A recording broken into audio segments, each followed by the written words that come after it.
আপনি কি প্রতিদিন পেট ভরে খাবার খাচ্ছেন? কিন্তু জানেন কি পেট ভরা আর শরীরের পুষ্টি পাওয়া এক কথা নয়। সুস্থ থাকতে হলে খাবারের মানের দিকেও নজর দিতে হবে।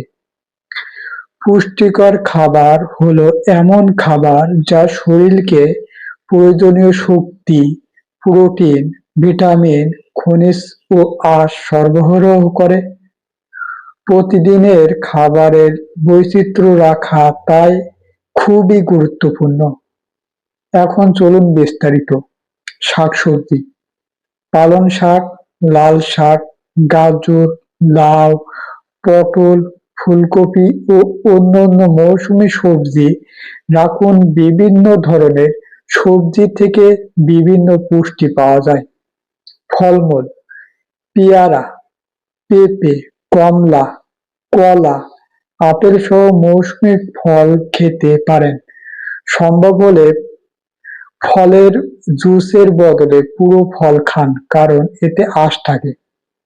প্রোটিন: ডিম, মাছ, মুরগি, ডাল, ছোলা, বাদাম ও বীজ শরীরের প্রয়োজনীয় প্রোটিনের ভালো উৎস।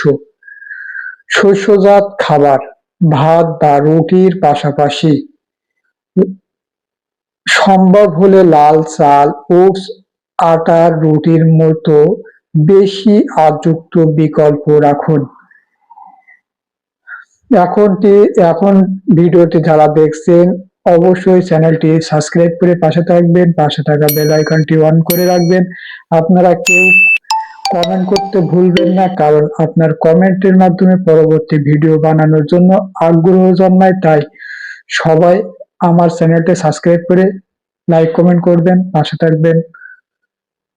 বিস্তারিত দেখতে থাকুন। দুধ ও দুধজাত খাবার: দুধ বা টক দই থেকে প্রোটিন ও ক্যালসিয়াম পাওয়া যায়, তবে যার যে খাবার সহ্য হয় সেটি উপযুক্ত পরিমাণে বেছে নিন। যা খাবেন না বা কমাবেন। অতিরিক্ত মিষ্টি, কোমল পানীয়, অতিরিক্ত লবণ, ভাজা পোড়া ও অতি প্রক্রিয়াজাত খাবার নিয়মিত বেশি খাওয়া এড়িয়ে চলুন। সহজ নিয়ম: খাবারের প্লেটে সবজি, প্রোটিন ও শস্যজাত খাবারের ভারসাম্য রাখুন। শুধু একটি খাবারের উপর নির্ভর না করে প্রতিদিন বিভিন্ন ধরনের খাবার খান। এতে আপনার শরীর ভালো থাকবে, সুস্থ থাকবে। খাবারের সাথে আঁশযুক্ত খাবার বেছে নিন। আটার রুটি, ওটস, ডাল ও শাকসবজি ও ফল আঁশের ভালো উৎস। পর্যাপ্ত আঁশ হজমের স্বাভাবিক কার্যক্রম সহায়তা করে।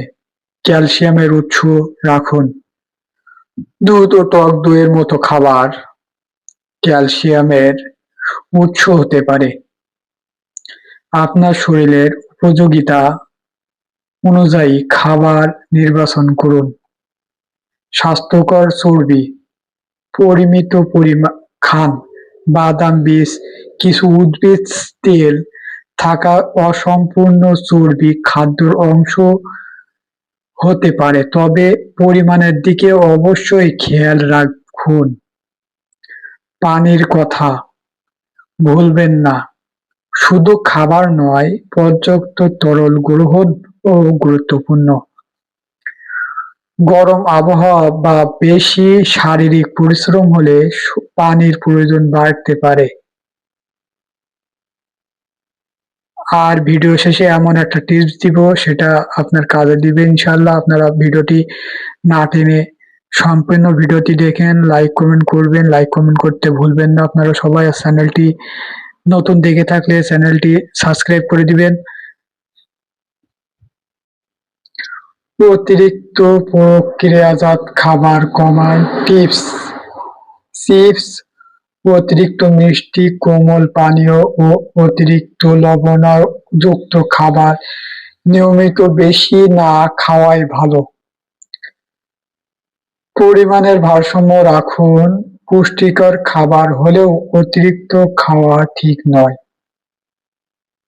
নিজের ক্ষুধা, দৈনন্দিন কাজ ও শারীরিক প্রয়োজন অনুযায়ী খাবারের পরিমাণ ঠিক রাখুন। মনে রাখবেন, সুস্থ খাবার মানে শুধু দামি খাবার নয়। আমাদের পরিচিত ভাত, ডাউল, মাছ, ডিম, শাকসবজি ও মৌসুমী ফল দিয়েই একটি ভারসাম্যপূর্ণ খাদ্যাভ্যাস তৈরি করা সম্ভব। ভিডিও পরিশেষে বলা যেতে পারে, আজকের খাবারই আগামী দিনের শরীর গঠনে ভূমিকা রাখে। তাই স্বাদের পাশাপাশি পুষ্টিকেও গুরুত্ব দিন। তাহলে শরীর সুস্থ থাকবে, ভালো থাকবে, রোগ প্রতিরোধ ক্ষমতা বৃদ্ধি পাবে। আপনার রোগ প্রতিরোধ ক্ষমতা কমে গেলে আপনার শরীরে রোগের বাসা বাঁধবে। তাই আপনারা সবাই পরিমিত পরিমাণে সুষম খাবার, পুষ্টিকর খাবার গ্রহণ করুন। তাহলে আপনি ভালো থাকবেন, সুস্থ থাকবেন। আর ভিডিওটি ভালো লাগলে লাইক, কমেন্ট করবেন। আর আমার চ্যানেলটি সবাই সাবস্ক্রাইব করে দিবেন। সাবস্ক্রাইব করে পাশে থাকবেন। আমি মূলত স্বাস্থ্য টিপসের উপর ভিডিও আপলোড করে থাকি। আপনাদের সাপোর্ট চাই। আপনারা সবাই আমার একটু সাপোর্ট করবেন, ভালোবাসবেন।